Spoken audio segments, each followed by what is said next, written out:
Okay, guys. Hey, welcome back to Between the Reps with Brooke and Jeanna.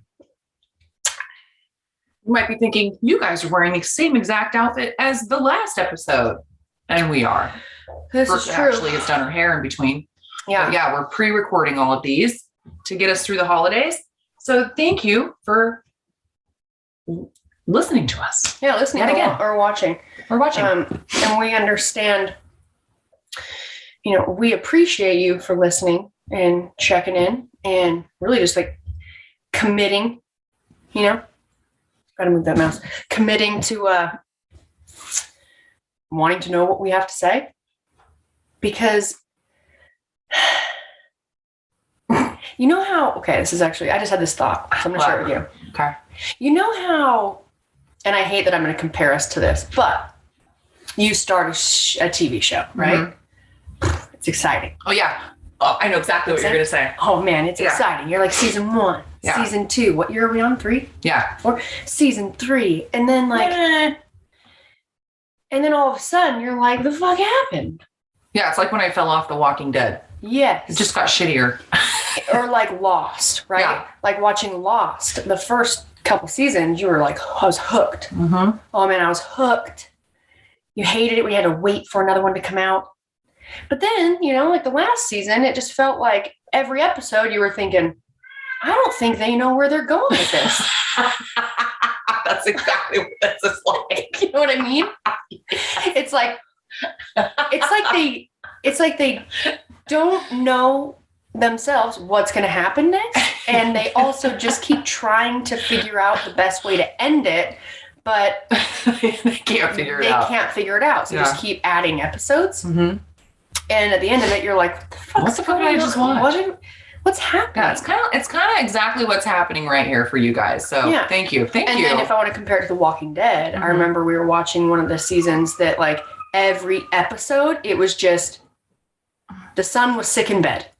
Every episode, still in bed. They were at the house. They're like at the cabin house. And like every episode. I don't even know if I got that far. I think you did. And every episode, I have a terrible memory. It's not like a new season. I have a terrible It's been shitty for a long time. If you guys really love Walking Dead, I'm sorry. Also, though, if you do love Walking Dead, then we thank you because that's probably why you still listen to this. Yeah, it means you're really into commitment, and we appreciate that commitment. And that's the point I'm making. The point I'm making is that sometimes when you've invested so much time, like into a show, it doesn't matter how kind of weird or confusing or shitty it gets. You're like, well, I'm committed. Right. I'm committed to know what happens next. Mm-hmm. Even though when I finish that episode, you're going to be like, well, that was a waste of time. Right. And I hate that might be us. You got to call a spade. But we are where we are. Yeah, and we are where we are. You know where we are? We're in the same clothes, same spot. Same exact spot. The only thing different about this situation is I showered and washed my hair because I had an audition. And I did not. And instead of drinking water, we're drinking something better. Booch. Mm-hmm. Boochcraft. Cheers to you guys. Hey. So at this point, we've gotten through Christmas. Oh, yeah. We are nearing New Year's. Mm-hmm. And we've actually talked about this before, but we figured we might as well talk about it again. Yeah, why not? I mean, everybody, once they've gotten through the holidays and all of that, and then it's calmed down, they're like, oh, what's next? New Year's resolutions. Oh, man, I need to set some goals because it's going to take me a while because to lose some of these. For an entire year, I wasn't able to. So I'm under the impression that if I make it on the 1st, that I will stick to it, which I personally think is bullshit. I think that there's you could do it at any time.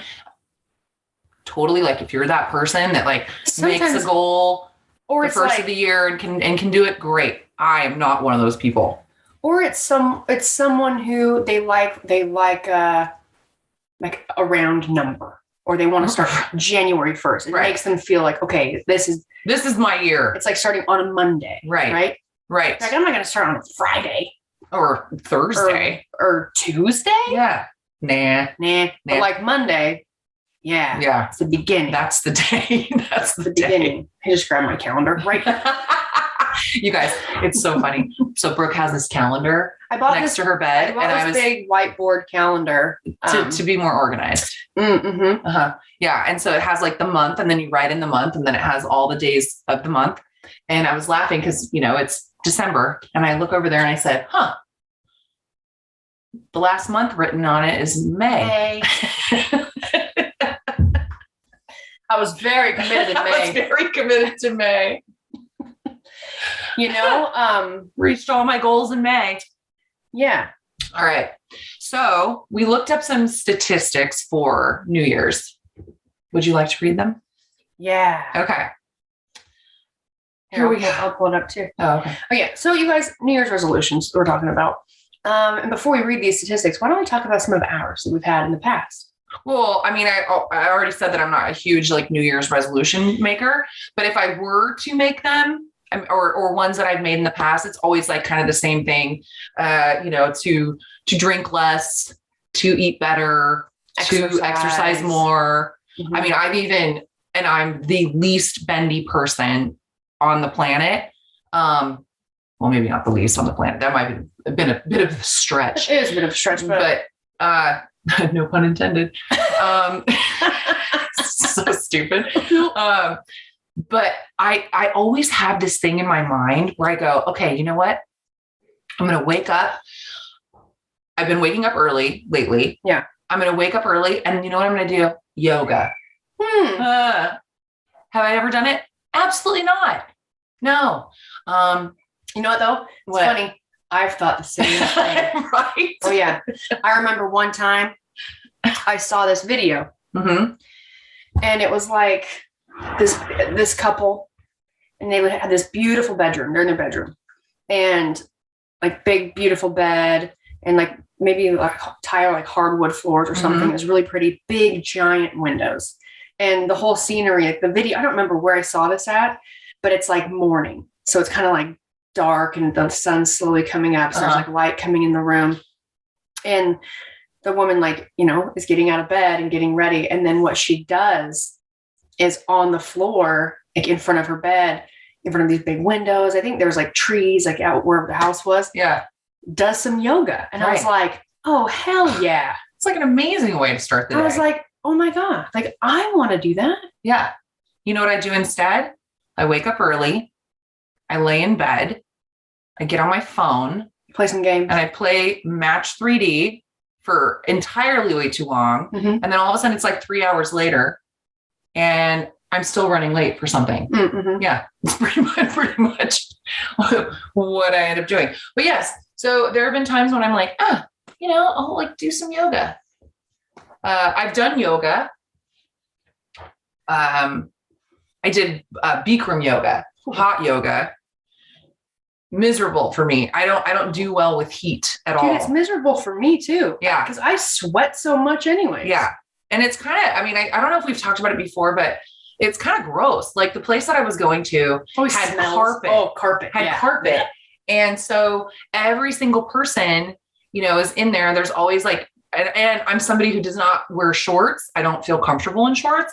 So I'm that idiot that wears full leggings mm-hmm. in this Bikram class. So I'm sweating everywhere.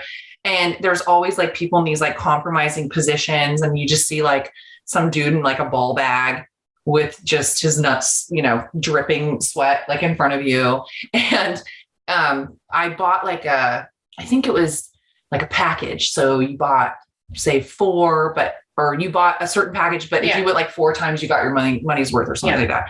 So I did go that 4 times, but they do this thing where, they tell you if you get too hot, they don't really want you leaving the room because I think they don't want you to pass out. Yeah. Right. Mm-hmm.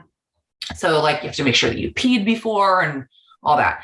So they don't want you to leave, but they just tell you to rest, just lay there and rest if, it's too much. So at one point the lady's walking around and she goes, okay, and everybody breathe and do this and blah, blah, blah. And then she goes, and some of us shouldn't be resting the whole time. Because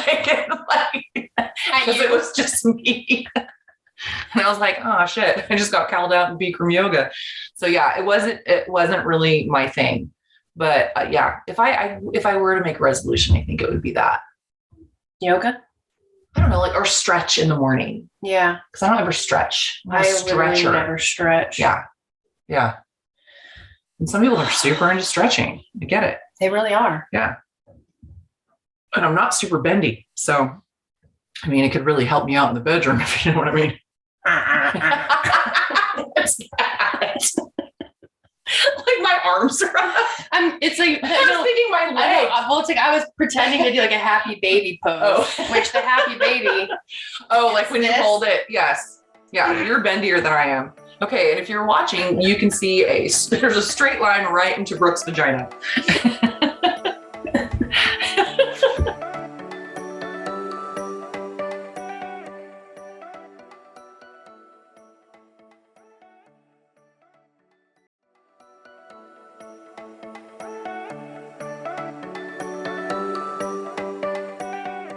Let's see, typical New Year's resolutions. Okay, for instance, if you run a gym, own a gym program, naked training program, everyone knows that around this time of year, like Thanksgiving, membership all falls off. Mm-hmm. You have way less people getting there, like going to the gym, committing. People are traveling and And then right around, January 1. Everyone's coming in. Like everyone's signing back up. Everyone's committed. And it's like, that's not going to change. It's just the way that it is. But we do have some statistics. Because like for myself, I've tried to make New Year's resolutions. And I feel like back in college or when I was younger, I really would, it's almost as if I would make a resolution because it was the cool thing to do. Right. Like I had, friends, like where everyone's talking about it. Mm-hmm. And so I'm like, okay, well, what are all the things I want to do? Mm-hmm. And literally didn't stick to any of them. Things that would be, I think a lot of people's resolutions, like work out more, diet, everything. When I was training for competition and competing, it was like, that was never going to be my New Year's resolution because that's what I did all the time. Right. But that's the most popular. The most popular resolutions is like exercise, nutrition, lose weight, whatever, get in shape, and then also save money. Those are the two top from the website that we found. Yeah. And which makes sense. So for me, I feel like it was more to like read more. Mm-hmm. That might floss maybe. Courtney should be flossing. Courtney's been flossing. Yeah. Flossing is very important, you guys. Right. You guys, for the website that we found, because we didn't make up these statistics. It's from discoverhappyhabits.com. Yes. And we've got a plethora of different stats to give you. And also we'll just kind of walk through these because interesting. I do find them interesting. Some are funny and probably extremely relatable to a lot of people. So first of all, success and failure statistics. So success failure rates over the first 6 months. That's what we're talking about. Of those who make a New Year's resolution after 1 week, 75% are still successful in keeping it. 1 week. Mm-hmm. After 2 weeks, the number drops to 71%. Not bad. After 1 month, drops to 64%. And after 6 months, 46% of people who make a resolution are still successful in keeping it. In comparison of those people who have similar goals, but do not set a resolution, which it's kind of like what me and Jeanna feel like we do. Right. It's like, this could be, we go on a bender for like a couple weeks and then, it could be in like, I don't know, June. But this is like, why the statistic is what it is. I know.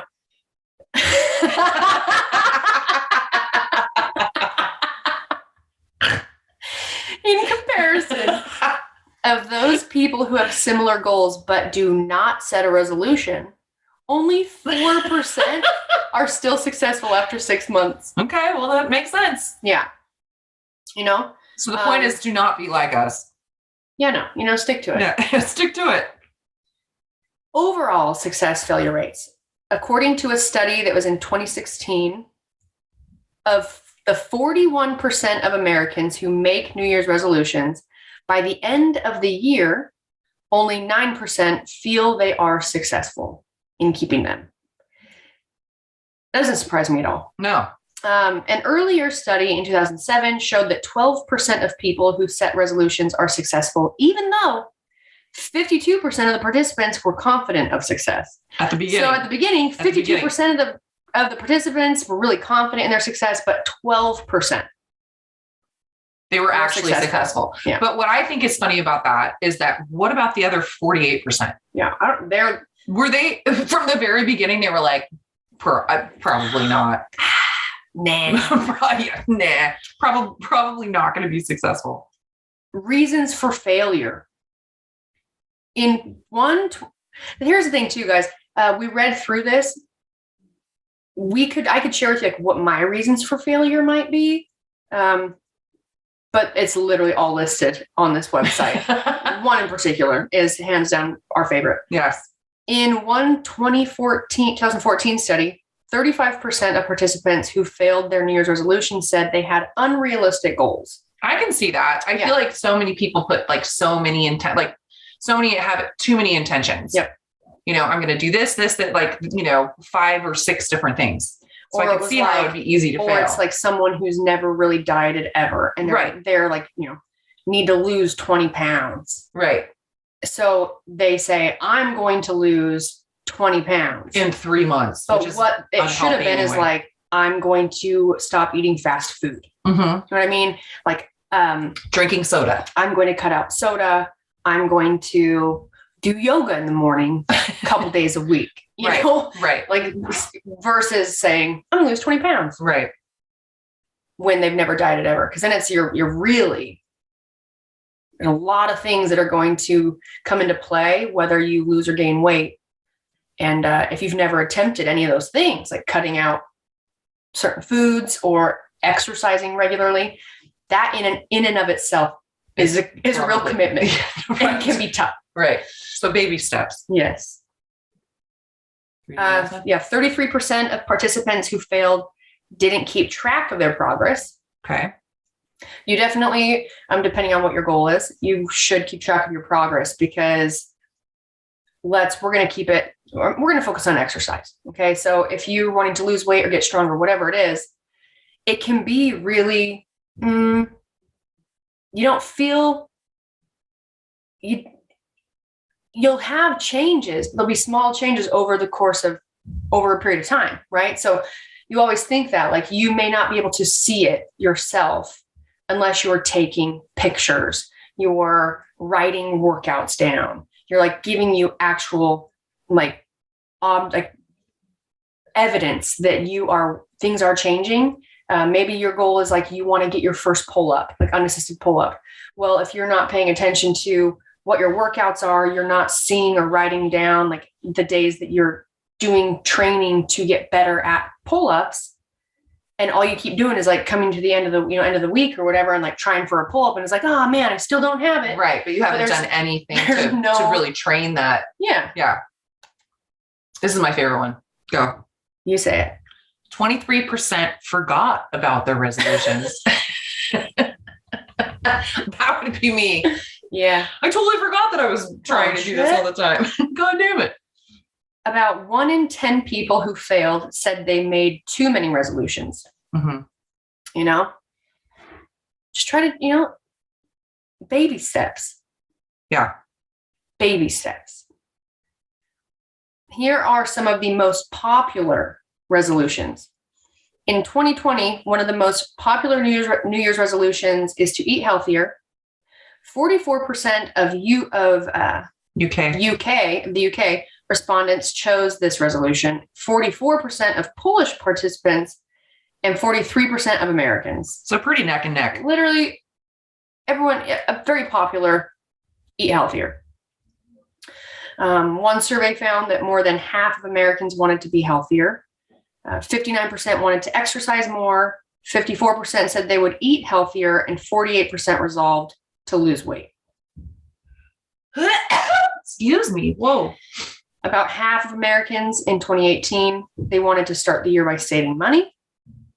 And that was 53%. And by getting in shape, 45%. So 53% of people are wanting to start the year off by saving money, 40% getting in shape. I feel like across the board, it's people wanting to like get in shape, right? Feel good, get ready for summer. Only 16% of participants in a 2018 survey wanted to quit smoking, which was once the most popular New Year's resolution ever. That's interesting. Say that again. Only 16% of participants in a 2018 survey wanted to quit smoking, which was once the most popular New Year's resolution ever. Yeah, that's crazy. Yeah. I smoked. I was a smoker. I was a smoker. I was a smoker. I was not. Yeah, no, I was. My sister was. I was 16 and wanted to like really be a rebel. It was in the 80s. Sorry, I'm like sniffling. I just sneezed. And started smoking. And yeah, I was a smoker from the time I was like 16 till, well, then I got pregnant. So I wasn't smoking then. Actually, that's a lie. I was smoking in the very beginning of my pregnancy. I know I'm a terrible person, but I didn't know I was pregnant. And then quit smoking and then started smoking again. But I would smoke outside. And my son, I think I smoked until he was like 2 or 3, like not in the house or in the car, but I'd go outside to smoke and he'd come up to the window and he'd go, "What doing? Cigarette?" And I'm like a teen mom. Yeah. Just like the worst mom ever. And I'm like, shh, don't tell grandma. Like the shittiest. What doing? Cigarette. What doing? Cigarette. Yeah. You're like, okay, I have to quit. Yeah. Yeah. And then I think I quit when they were like, I don't know. It was after I got engaged. So I was like 23. So 16 to 23. Nasty habit. So gross. Oh, here we go. Okay. Generational statistics. Baby boomers want to lose weight. This is 53%, but place less importance on saving money compared to the younger generations. So baby boomers are wanting to lose weight. They don't really care that much about saving money. And the younger generations want to save money. Gen Z is 4 times more concerned with finding love than any other age group. I mean, that kind of makes sense, right? Because how old would they be right now? What is Gen Z? Like the like 90 to 2000? Is it? No, I think Gen Z. Is it decades? I think Gen Z is like. Is that not you? I think it's you. Oh, it's me. I thought I was a boomer. Here, Google it right now. Oh, no, that would be my parents. I feel like boomers are your parents. No, you're right. That is my parents. Because I'm. Oh no, you're what are you? I'm a millennial. But I'm on the cusp. That's why I pull up. It tells you right there. Yeah, I'm a millennial. 89. You're a millennial? Yeah. Oh, because Gen Z is that's what it is. So Gen X is you. I'm Gen X. Gen X isn't even on here. Okay, you guys. So Gen Z. This I don't even exist. Gen Z is like rubies? Yeah. Which they want to find love? Gen Z is 4 times more concerned with finding love than any other age group. Interesting. Gen Z also wants to dress better and improve their style the most. That makes sense. That makes sense with this and you know what's social so funny? Media it's like bullshit. They want to dress better, improve their style, and currently they're just improving their style by, just what happens. What happens to everyone? Just wearing shit that I was already wearing. You already wore. Yeah. I'm Gen X. Mm-hmm. Gen X. Gen X. Millennials on the West Coast are the most concerned with getting a work promotion or raise in 2020. I mean, that's probably true, especially on the West Coast. So this is obviously old, you guys. Expensive. I get it. It's old. It's 2020. Okay, but yeah, that would have been me too. Make more money. Millennials are the most confident in keeping all their resolutions. Yeah, but it says 39%. Yeah. Regional statistics. Losing weight is more important to those who live in the Midwest than any other U.S. region. While exercising is more important for those on the West Coast compared to the rest of the U.S. I can see that. Mm-hmm. We like to stay fit. The southern states find it more important to drink less alcohol than any other region. But the Northeast has more people that would like to stop drinking alcohol completely. People in the South are just like, I just want to drink just a little bit less. Yeah. Over here, we're like, what? We're just trying to exercise. While we're drinking. Trying to outrun our alcohol intake. Northeast is almost twice as likely to want to spend more time volunteering in the community. Oh, well, they're much nicer people. They're less self-obsessed.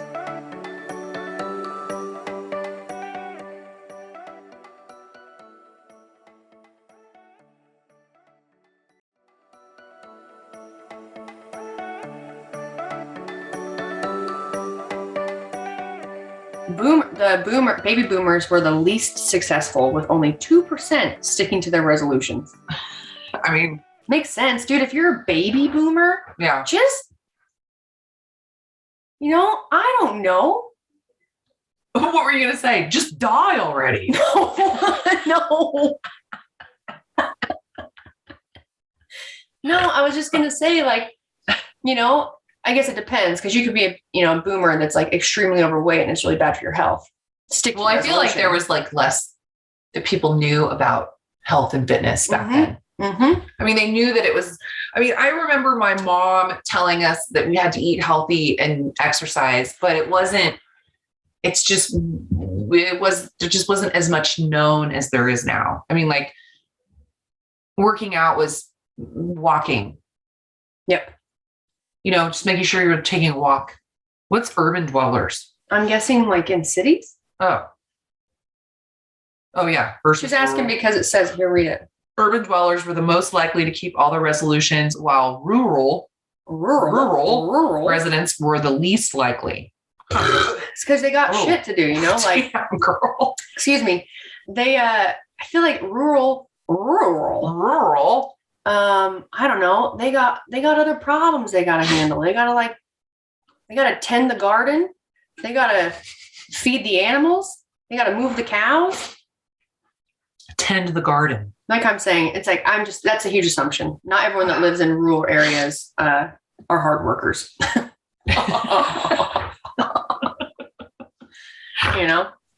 All right.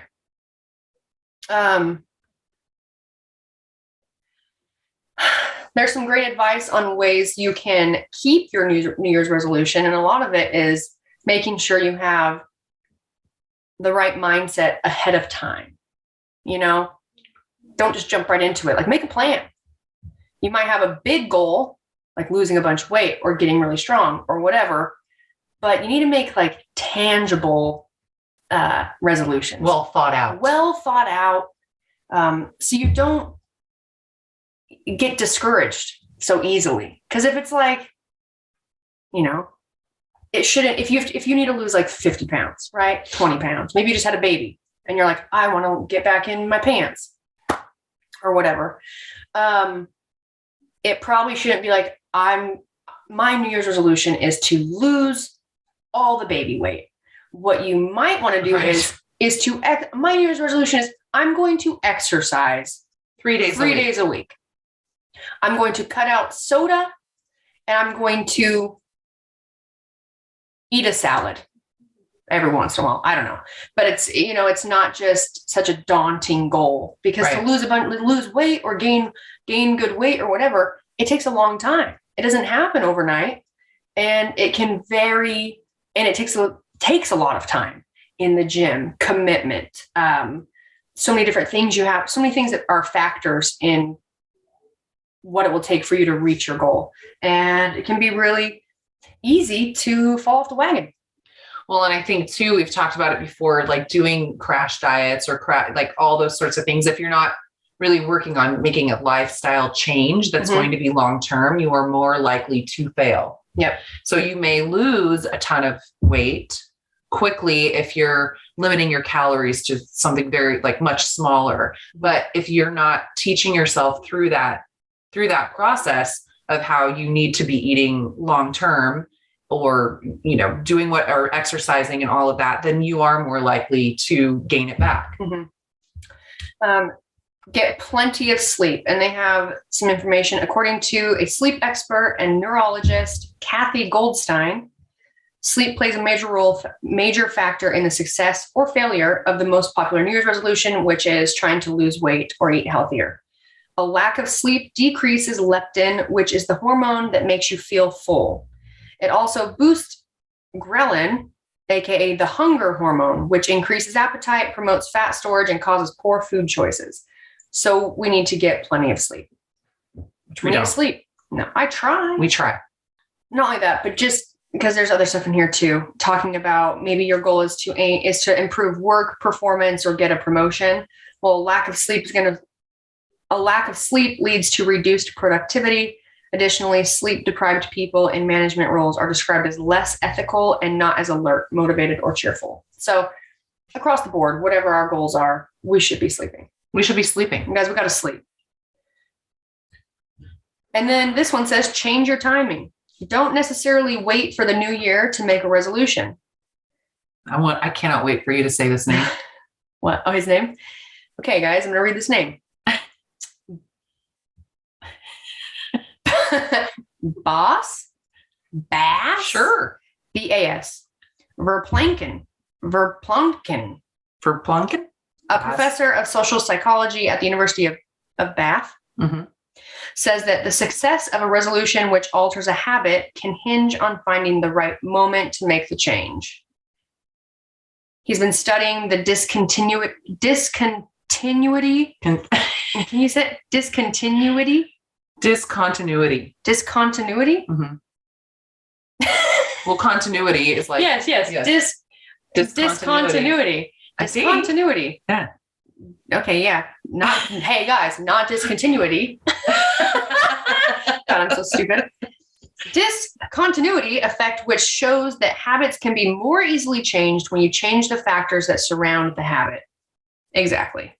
Such as location or context. Embed the changes you want in other changes, such as moving to a new home, or your daily habits around commuting, energy use, shopping, etc., are already changing. Mm-hmm. So yes, if you have a goal to eat better, but everyone around you, let's say in your household, let's say you're younger and you live with your parents and siblings, and you're trying to eat healthier and exercise, but everyone around you doesn't give a shit about eating healthy. So you're constantly being surrounded by food or things that aren't going to help you reach your goal. Well, and honestly, sometimes when that happens, when somebody does change their eating habits, other people almost shame them and make them feel like there's something wrong with them because they don't want to face the fact that they shouldn't be doing it also. Yeah.